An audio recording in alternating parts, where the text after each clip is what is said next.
તો સતત ત્રીજા દિવસે પણ અમદાવાદ પોલીસનું નાઇટ કોમ્બિંગ યથાવત છે। વધતી ગુનાખોરીને ડામવા માટે હવે પોલીસ જાગી રહી છે। જેસીપી નીરજ બડગુજર પણ હાજર રહ્યા હતા। ત્યારે મહત્વનું છે કે જુહાપુરામાં હથિયારધારી જવાનો સાથે રાખીને ચેકિંગ કરવામાં આવ્યું। નંબર પ્લેટ વગરના વાહનોને ડિટેઇન કરવામાં આવ્યા છે અને અપૂરતા દસ્તાવેજો સાથેના વાહનો સામે પણ કાર્યવાહી હાથ ધરવામાં આવી છે। ત્યારે વાહન ચાલકો પાસેથી હથિયારો પણ મળી આવ્યા। પોલીસ આડેધડ વાહન ડિટેઇન કરતી હોવાના લોકો દ્વારા આક્ષેપ કરવામાં આવી રહ્યા છે, પરંતુ આજે શોધખોળ હાથ ધરવામાં આવી રહી છે, સાથે જ તપાસ કરવામાં આવી રહી છે। જે નબીરાઓ રાત્રે વાહનો લઈને નીકળી પડતા હોય છે તે લોકોની સામે કાયદેસરની કાર્યવાહી અત્યારે હાથ ધરવામાં આવી રહી છે। ત્યારે હથિયારધારી જવાનો સાથે રાખીને વાહનોને ડિટેઇન કરવામાં આવી રહ્યા છે।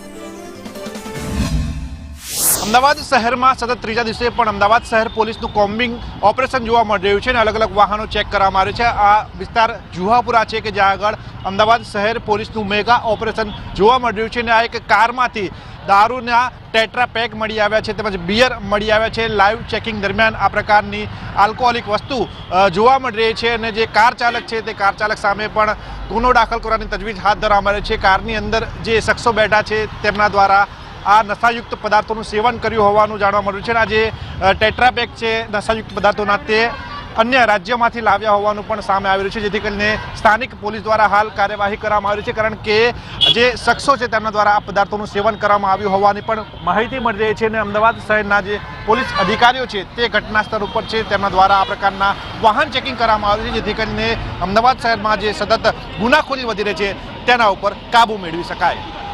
કેમેરા પર્સન મુકેશ પરીખ સાથે પ્રતિક જાદવ, સંદેશ ન્યૂઝ, અમદાવાદ।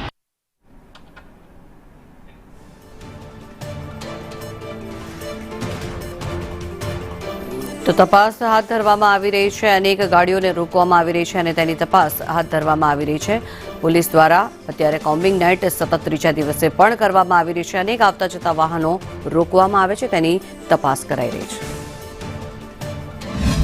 હાલમાં છેલ્લા 3-4 દિવસથી અમદાવાદ શહેરની અંદર અલગ અલગ પોલીસ સ્ટેશન વિસ્તારની અંદર જે શક પડતા વાહનો જે છે, ખાસ કરીને નંબર પ્લેટ લગાવેલ નથી, નંબર પ્લેટને ડિસ્ટર્બ કરવામાં આવેલી છે, ડેમેજ કરેલી હોય, જેને કારણે આપણે સીસીટીવી કેમેરામાં એ પકડાય નહીં એવા હેતુવાળા તેમજ શક પડતા મુદ્દામાલ કે જેમાં પાછળ કંઈ રાખીને હેરાફેરી કરતા હોય એનું ચેકિંગ ચાલી રહેલું છે।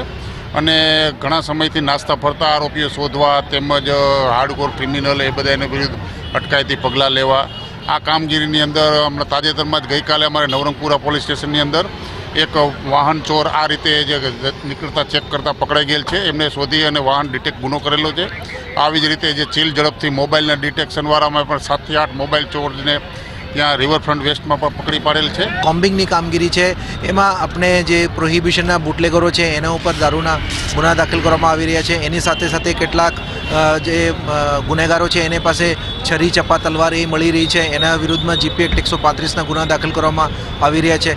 એની સાથે સાથે કેટલાક વાહનોમાં પણ જે દારૂ મળે છે એના વિરુદ્ધમાં ગુના દાખલ કરવામાં આવે છે। પીધેલા ડ્રાઈવરો મળે છે, એમાં MV એક્ટ 185ના ગુના દાખલ કરવામાં આવી રહ્યા છે। ટૂંકમાં જે એના કોમ્બિંગથી જે અસામાજિક તત્વો છે એના મનમાં ડર બેસે છે અને ગુનાખોરી ઉપર કંટ્રોલ આવે છે। આ ત્રીજા દિવસ છે કોમ્બિંગ નાઇટનું। આ કોમ્બિંગ નાઇટમાં જુદા જુદા પોઈન્ટ છે આખા અમદાવાદ શહેરમાં। આમાં વ્હીકલની કડક ચેકિંગ કરવામાં આવેલ છે। જે વ્હીકલમાં કોઈ કાલી ફિલ્મ કે કોઈ ગેરકાનૂની પ્રવૃત્તિ વાળે વ્હીકલ છે એમને સામે કડક પગલાં લેવામાં આવેલ છે। કાલે લગભગ 80 જેવું કે પ્રોહિબિશનનો કેસ ઝોન 7માં કરેલ છે અને જો ફર્સ્ટ દિવસ કોમ્બિંગ નાઇટ હતા આમાં 30 જેટલો કેસ છે અને અત્યાર સુધી આ કોમ્બિંગ નાઇટ ચાલુ છે 9 વાગ્યાથી 1-2 વાગ્યા સુધી આ ચાલશે। તો આમાં વધારેથી વધારે કેસ થાય છે એ અમારે ઝોન 7 પોલીસની પ્રયત્ન છે।